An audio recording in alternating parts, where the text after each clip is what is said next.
Hello again, and thank you for joining us on Space Nuts, the astronomy and space science podcast and radio show on community radio across Australia. My name's Andrew Dunkley. Great to have your company in this, the 607th episode of our program. Can you believe it? And this one is 100% dedicated to comets and asteroids in one way or another. We've got an update on the potential impact of asteroid YR4 with the moon. They've been keeping an eye on this, and they've come up with an answer, and it's really clever the way they've done it. More news out of the DART mission. Something else has happened there. Yes, it's on a collision course with nothing. Whew, had you worried there for a moment. And 3I Atlas is chemically unstable. In fact, it's falling down drunk. We'll tell you why on this episode of Space Nuts. 15 seconds. Guidance is internal. 10, 9, ignition sequence start. Space Nuts. 5, 4, 3, 2. 1, 2, 3, 4, 5, 5, 4, 3, 2, 1. Space Nuts. Astronauts report it feels good. Joining us again for another stint on this little podcast of ours is Professor Fred Watson, astronomer at large. Hello, Fred. Hello, Andrew, and it's nice to talk to you. What a surprise. Good to see you. Now, we have got a real rockin' program today. Oh, I love it. Love it. It's all about rocks and ice and asteroids and something else, which we'll get to later, that's not rock and ice. But first, an update on the potential impact of asteroid YR4 with the moon. They were a little bit worried that its chances of hitting the moon were, well, I think I heard in the early stages of its discovery that people were quoting 20 or 30% chance of it hitting the moon. That kind of got wound back to a more reasonable number. But now they've got some definitive evidence of what's going to happen. That's correct. It's not just the moon that worried us for a while with asteroid 2024 YR4. Because when it was discovered back in 2024, as you might guess, YR4, when its trajectory was analysed, and you've got to remember that an object is only 60 metres across, which is flying through space. You make observations of its position, and if you've only observed it over a short period of time, the uncertainties in both its past orbit and its future orbit are very large. So it's what we call the arc of observation. The wider the arc of observations that you can make, the more accurate is going to be your assessment of where it's come from and where it's going. And so those early assessments, actually they were early in 2025 when these calculations were made, but it did suggest a small chance that it might hit the Earth. And that was very quickly, I'm sure you and I talked about this on Space. Yeah, we did. It was very quickly ruled out. But as it sort of wandered on its way early in 2025, there was still a possibility that it might hit the moon. And the time that it would happen would be 2035 was basically the targeted time for, is that right? 2032? 2032. 2032, yeah, that's correct. Sorry, I'm mixing up my numbers. You do that when you get to a certain age. 2032, there was a non-zero chance that it would hit the moon. And the story, what happened then was, of course, this object it's what we call a near-Earth asteroid because it approaches near the Earth, but it's not near the Earth all the time. Most of the time it's a long way away as it goes around in its orbit around the Sun. And it's sort of disappeared from view, essentially, certainly from the purview of ground-based telescopes. There was not going to be any way, we thought, of observing it again until 2028, when it would make another close approach, not one that had any risk attached to it. But we didn't expect to be able to see its position in any detail until 2028, which we would need in order to predict where it might be in 2032, whether it's going to hit the moon or not. But there are some scientists who use the James Webb Space Telescope who tend not to let faintness stand in their way, because that's why you couldn't observe this object. It was just too faint. And sure enough, early this year, last month, in fact, they've made 2 sets of observations where they've actually picked up the image, a tiny, faint image of 2024 YR4. They've picked it up and allowed the calculations to basically take those new positions, the 2026 positions, into the orbit calculation.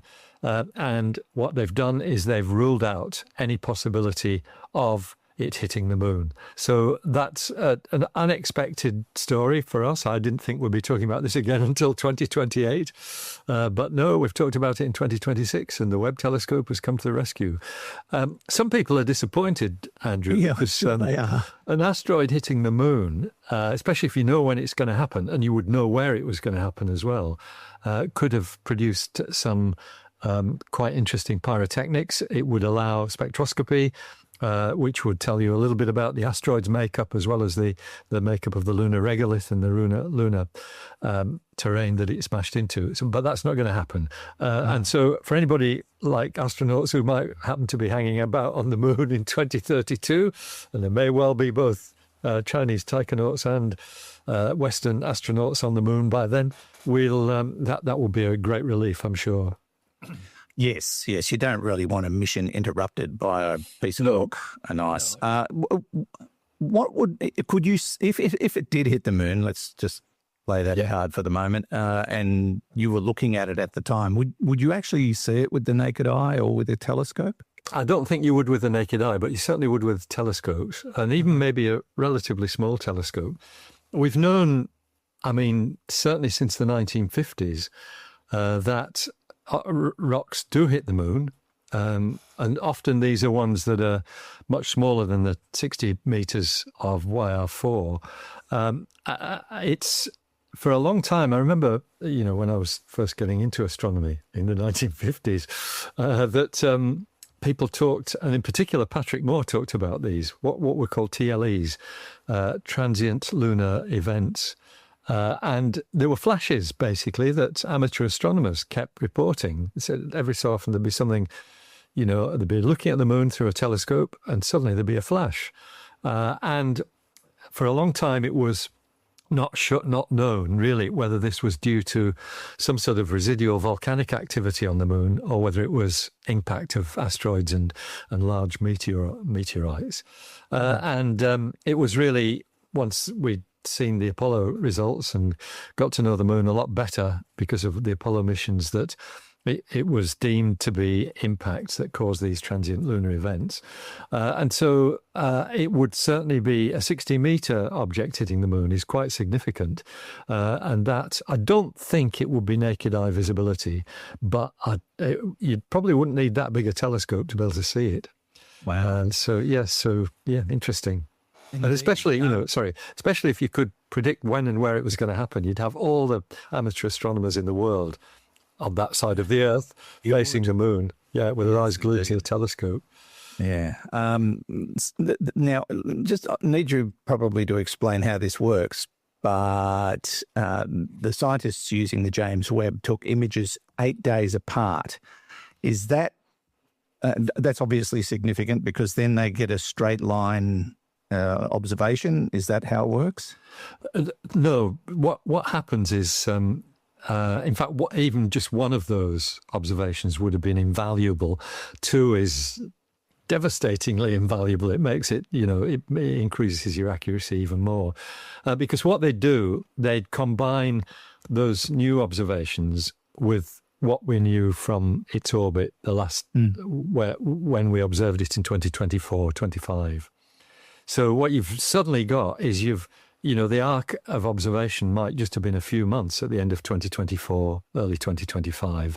Now what you've done is you've extended that arc by a year, effectively, and that gives you a much, much more accurate value of what we call its orbital elements. The asteroid its orbit is actually delineated by 6 numbers. And those are the orbital elements, as they're called. those numbers get more accurate the more the longer you can observe it for. So, and it's not just how long you can observe it for; it's the interval between, what's the interval of time between the observations, which is what we've got here. We've suddenly got observations made a year later. It's absolutely narrowed down the uncertainties in the orbital elements, and so what we can then do is another great word. From those orbital elements, we can generate what's called an ephemeris, and the ephemeris tells you where the asteroid is going to be. It's a future predictions. Okay. That was what my MSc was on, making orbital elements and ephemerides of asteroids with a really new invention called computers. Yes. I think that'll be a big hit. Well, might be. Hopefully not, depending on where you're standing. It was certainly, I'll tell you, it was a big hit with the external examiner, a gentleman in Glasgow University by the name of Archie Roy. He said, this work should be published. People should be able to read about this. It never was, but the one copy is actually behind me. It's right. Yeah, it's one of the two thick volumes at the end. The other's my PhD thesis. I keep thinking of questions while we talk about this, but what I find extraordinary is that the James Webb Space Telescope was trying to find something 60 metres in size from a distance of 48 million kilometres, 30 million miles. Yep. And it found it twice. It's pretty fantastic, isn't it? Yeah. It would just pop above the background noise. When you're doing these observations, you've got various sources of what we call noise, which is basically uncertainty.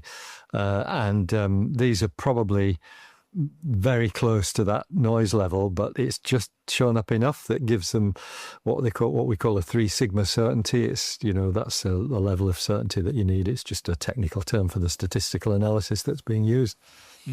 Maybe they got help from AI as well. I don't know. Yeah, it's possible. I have a doomsday question, though.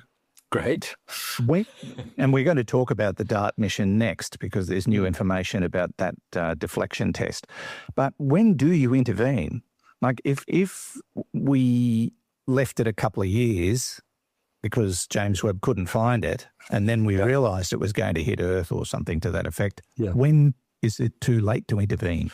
It's with an asteroid like that, it's almost too late already because you've only got... So if we'd observed this in 2028 and the probability of an impact with Earth had gone up, I mean, that had disappeared long ago, so it's not a problem. But if that happened, you've only got 4 years and we're not ready quite yet to mount an emergency mission. I think down the track we will be, having seen what come out the story we're going to do next. And I think down the track we will have probably planetary defense rockets and spacecraft almost ready to go, so that you could think about deflecting an object if it looked as though it was going to impact the Earth. But I suspect with 4 years, that's not very long for a modified orbit to evolve into one that will miss the planet altogether.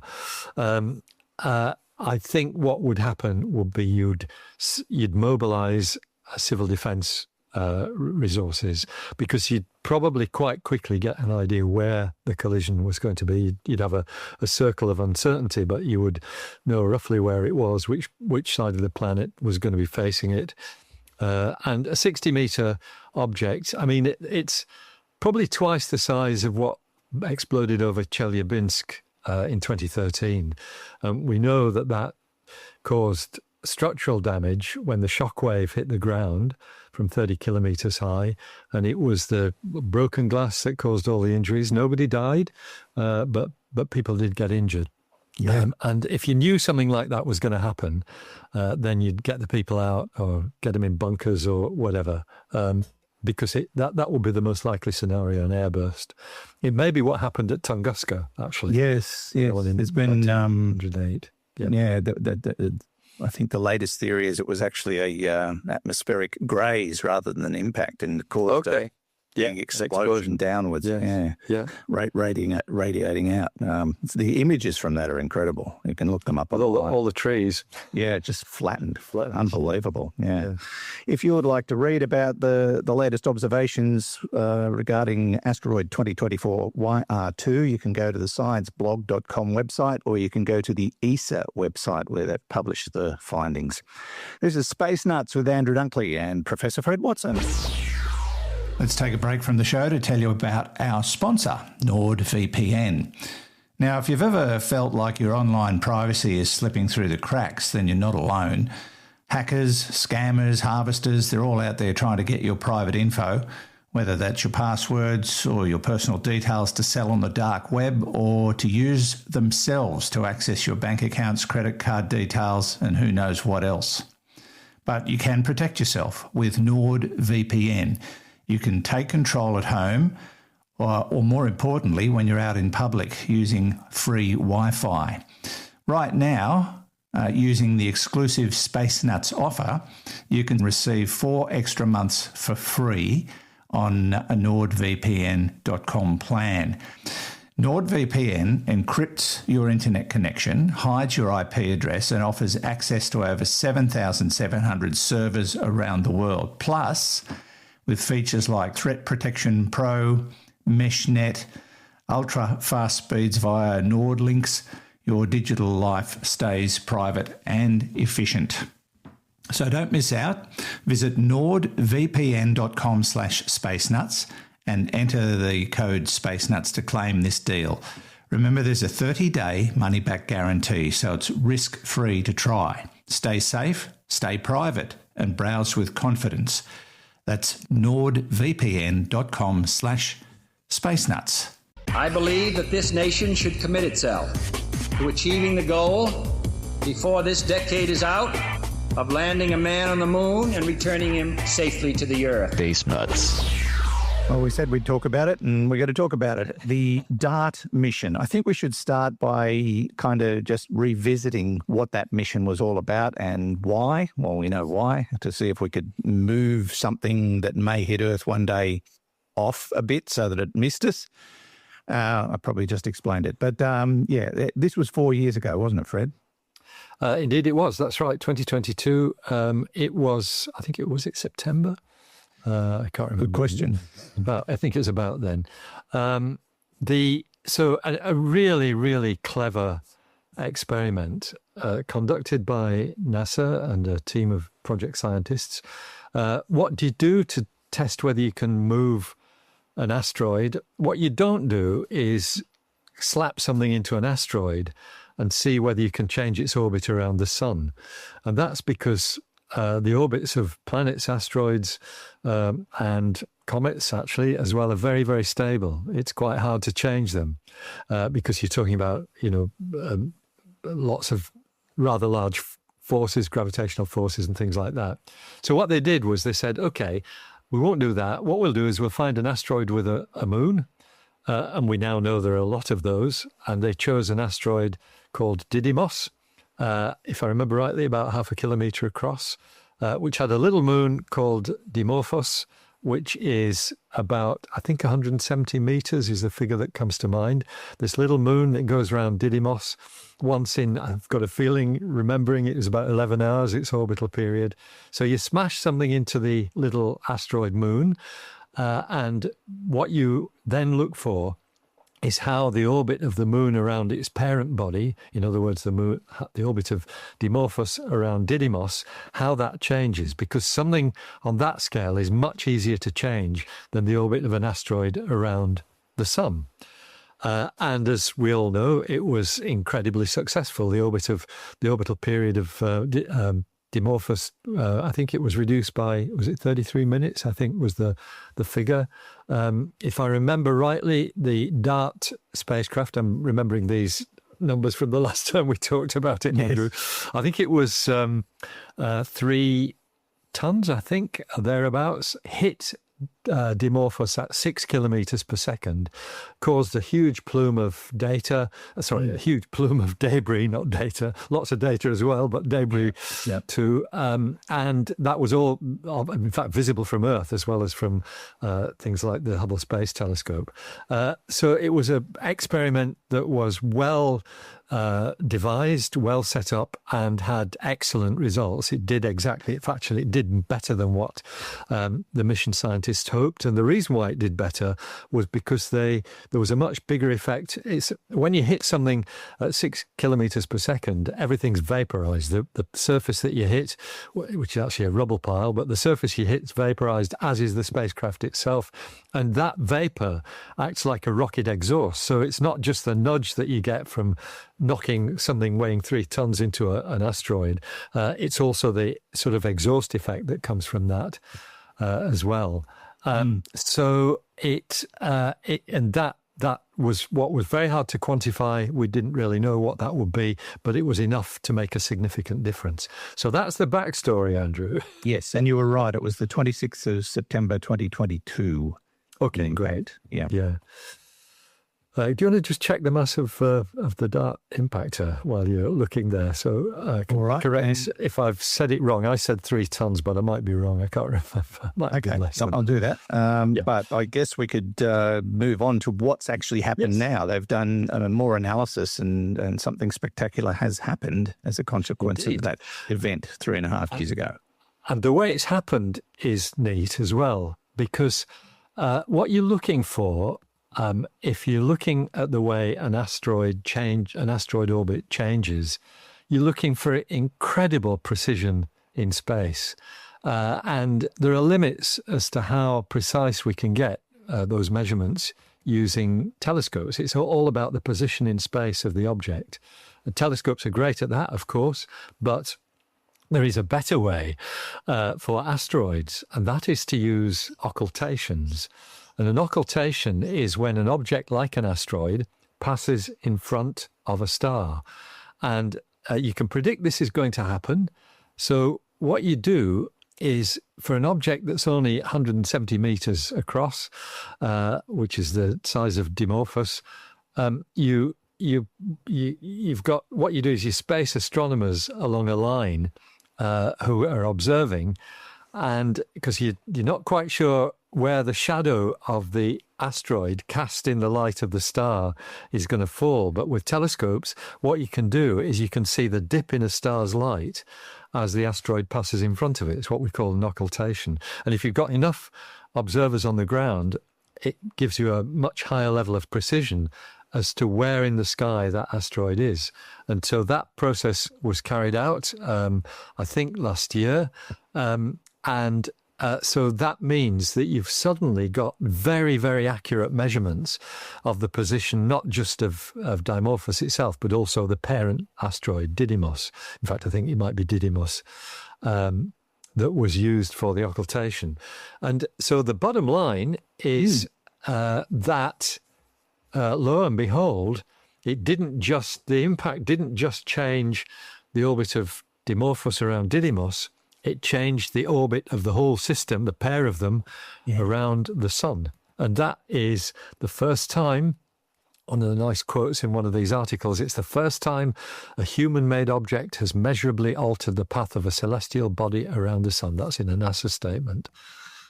That is incredible. And, of course, the obvious question is now, will we be able to track where it will go versus where it would have gone?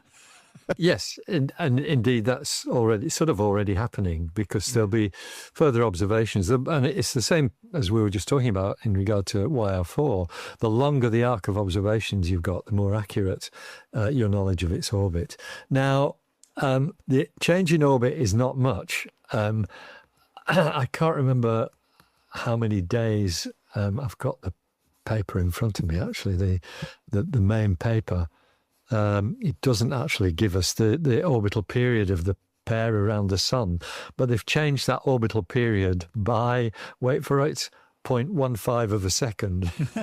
So it's it's a matter of, it's these two orbit between the between the orbits of Mars and Jupiter. They're part of the main asteroid belt.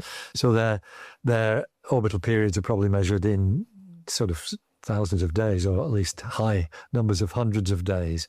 And to change that by 0.15 of a second is not very much. It speaks volumes for the accuracy with which the orbit has been determined. But it happened. It has actually happened that we've changed the orbit of an asteroid by hitting it, or hitting its little moon, in fact, by with a massive object. Did you manage to find out how much it weighed? 610 kilograms. Okay, so that's where 340 pounds. Yeah, so it's less than a ton, half a ton.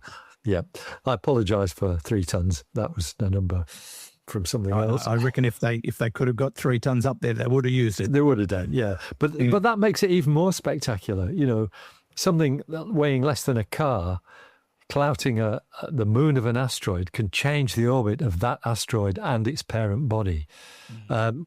Just to very quickly, since we're talking to an educated and erudite audience here, the mechanism by which that changed is, so you think, well, you've hit the moon asteroid. How does that change the orbit of the parent asteroid?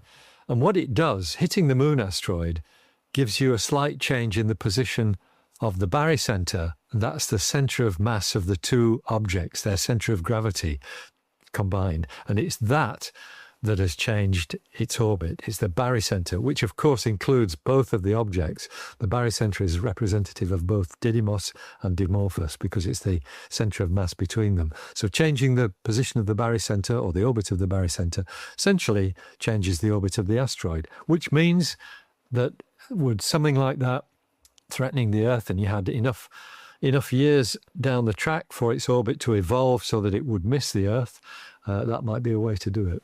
Yeah, I know a few people named Barry, and they're always wanting to be the centre of attention. It had to come, didn't it? Yeah, it did. It's a great story. It's a great read. You can pick it up on the NASA website, or you can go to phys.org, PHYS. I got to do that from now on because somebody came to us one day and said, I can't find this FIZZ.org thing. Because it's not, it's Phys, PHYS. Yes, but it's great news out of that experiment 3.5 years post-event. This is Space Nuts. Andrew Dunkley with Professor Fred Watson. Houston, Tranquility Base here. The Eagle has landed. Space Nuts. Now to another piece of rock that has been getting a lot of attention in recent times, 3I Atlas, the XO comet or XO asteroid. Is it a comet or an asteroid, Fred? Comet. Comet, yeah. It appears that it's very different from anything we've seen before, to the point where it's raging through our solar system, stone drunk off its face. Not quite, but its chemical makeup is just way out of kilter with what we would have expected. That's right. So, this is 3I Atlas is definitely the gift that keeps on giving. Because what we've got is a free sample from another solar system that is careering through our own solar system and near enough for our telescopes to get details of it. It's now actually receding from Earth and from the Sun, but it's still producing gases from its icy surface. It behaves exactly like a comet would from our own solar system, gets near the sun. The ices basically turn into gas directly, they sublimate. And what then happens is we can sense what gases are there, what chemical compounds are there by looking at the spectrum of what we call the coma of the comet. That's the fuzzy area around it that's caused by all this outgassing material. And so Comet 3I Atlas has recently been the subject of probably the world's most powerful well, certainly the world's most powerful millimeter wave radio telescope, the array in the high country of the Atacama, the ALMA telescope, the Atacama Large Millimeter Submillimeter Array, at about 5,000 meters high, not very far from San Pedro de Atacama. And when I went to try and get in their back door one time, I nearly died because the air was so thin, and we didn't get in the back door either. So never mind. ALMA is a fabulous telescope. So what's the story? ALMA, which is run by various different organizations, but the scientists who've been observing 3i Atlas with it have looked at the fingerprints, the spectral fingerprints of two molecules. One is methanol, which is a type of alcohol, and the other is hydrogen cyanide, HCN. It's an organic molecule, very common in comets. So both of those are found in comets in the solar system. But what is the surprise is the amount of methanol. It's, as the NRAO, National Radio Astronomy Observatory press release says, 3i Atlas is heavily enriched in methanol compared to hydrogen cyanide, far beyond what is typically seen in comets born in our own solar system. You know what it is, Fred? Wait for it. You're going to love this one. It's enroxinated. Well, oh. Yes, I'll go with that. I know. I can just invented a new word. Well, you did, yes, and you probably need to be reasonably enroxinated in order to invent it. Yeah, I suppose so. And it's so early. Anyway. Yes, early in the day, that's right. Anyway, the observing team, just coming back to a state of back to reality. Perfect sobriety. It's methanol to hydrogen cyanide ratios of between 70 and 120, which means it's among the most methanol-rich comets ever discovered. There's been a few in the solar system that have got high levels of methanol, but this is, it's up there on the extreme end of this distribution. And if I may, I'll just read from there's a very nice National Radio Astronomy Observatory press release on this, which says these measurements imply that the icy material from 3i Atlas was formed by or experienced very different conditions from those that shape most comets in our own solar system. Previous work with the James Webb Space Telescope has shown that 3i Atlas had a coma dominated by carbon dioxide when it was far from the sun. And these new ALMA results add methanol as another unusual detail in its chemical inventory. It's a very nice paragraph.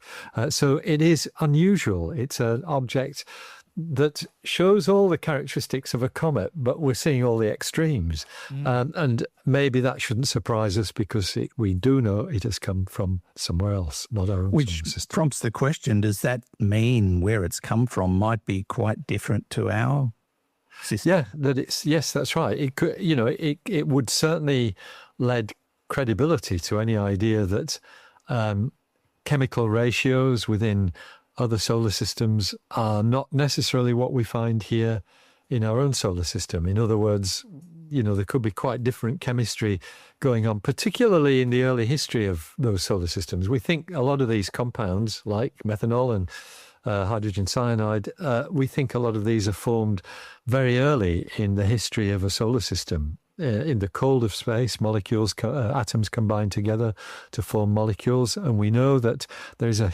very, very rich chemistry out there, which was kind of unexpected, really. I mean, when I was a young astronomer, we thought always in terms of just elements, the elements that we can see in the atmospheres of stars, hydrogen, carbon, calcium, iron, all of those. But now such a lot of what we do with the